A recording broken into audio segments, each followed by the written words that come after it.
I do want to touch on this pattern that they've fallen into. It seems like over the past few years, they have consistently put themselves behind the eight ball in the regular season, and they have made runs in the postseason. They have done the impossible. They were the first eighth seed to make it to the finals and do all of these amazing things because of their mentality, because of their tough minded culture and their ability to overcome and overachieve.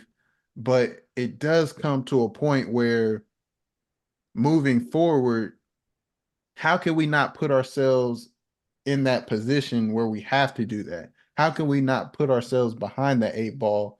And I just don't think that the pattern that they have continued to follow is going to be sustainable. I feel like they're going to have to take the regular season more seriously. They're going to have to bring in players that provide more consistent offense and to be able to score and pair with that defense that they have in order to get better positioning in terms of seeding for the playoffs and moving forward, because it's just going to be a question of how many times are you going to be able to defy the odds consistently every single year and follow that pattern that they've had over the past few years. So that's my question to you. Like, how do they move forward after this season? I think they're just gonna have to find a way to get a guy. I know they wanted to get Damian Lillard and it just didn't happen.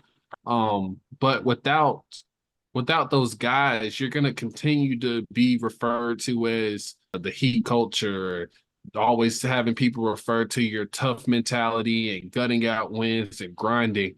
I think in order to win in the NBA, at some point you're gonna have to win without having to go to those extents. Now you will, every team has to, but for every single year and always having to defy the odds when you have a little bit more of a higher standard, I think that's not how the NBA works. I think that's more of like the whole college thing that you would think of, or it would fit more so that I think in the NBA you have elite professionals, guys who get, the one or top whatever seed in the conference and they have home court advantage. They're not always having to defy the odds on the road and still multiple games. I think you're going to have to put yourself in better position, as you mentioned, through the regular seasons to where that you give your team a better chance throughout the playoffs. You have a better roster throughout the playoffs, and you have guys who can do a lot more things, guys who aren't undrafted or on two-way contracts. Like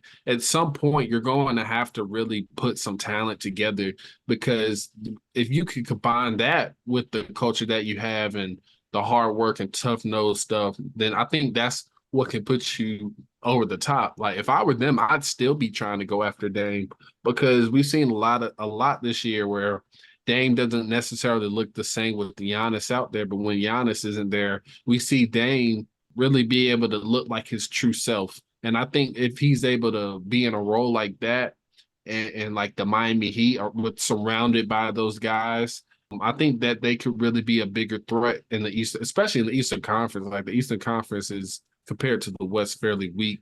And then on top of that, you're seeing Milwaukee really struggle. You don't know what's going to happen with Giannis, like if he'll want out or something like that. And then I think at that point, the Bucks will be willing to come off of Dame, and maybe you'll be able to get him afterward. Now, granted, he will be an older player, but if I were them, I'd still be trying to go after like a Dame. You're going to need a guy that's going to really put you at that certain level to where you don't have to always be the underdog. Yeah, I think that's what it's really going to take, because without that, it's going to be hard to consistently do what they've been doing. I think it was an anomaly being the number 8 seed, the first playing team to make it to the finals. You can't really expect that out of your guys year in and year out. So I think they're just going to have to simply get a guy that can be that driving force. Exactly. And again, I asked the question, how many times are you going to be able to consistently defy the odds on a year in, year out basis? Because I think a big part of Jimmy Butler getting injured in the play in is because you had to go through the play in order to even get into the playoffs. So if you don't have to do that, if you take care of business during the regular season, you're not in that position. Now your star player is playing in a more favorable matchup and doesn't have to go through that playing game to get to the playoffs and all that stuff. So I feel like they have to find a way to be better in the regular season and be more consistent, especially on the offensive end in the regular season, whether that's, like you said, bringing in a guy in free agency that is more consistently on that end of the floor, or drafting a guy and developing him to become that go-to scorer, or whatever the case may be.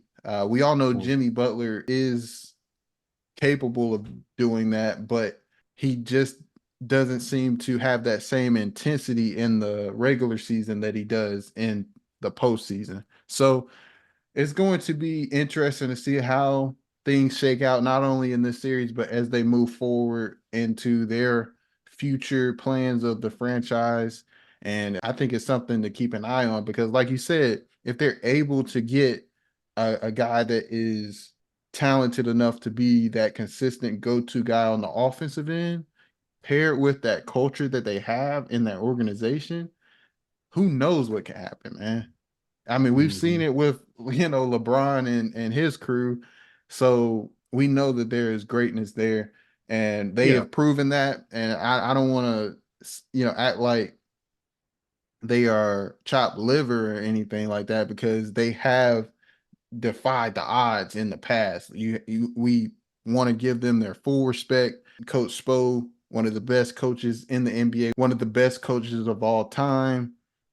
Pat Riley, his pedigree, his past experience coaching and winning championships, the players that they have on that team, it's the utmost respect. But I think it does come to a point where you have to ask, is this pattern that we've developed, is it sustainable moving forward if we want to continue to be at that top tier level?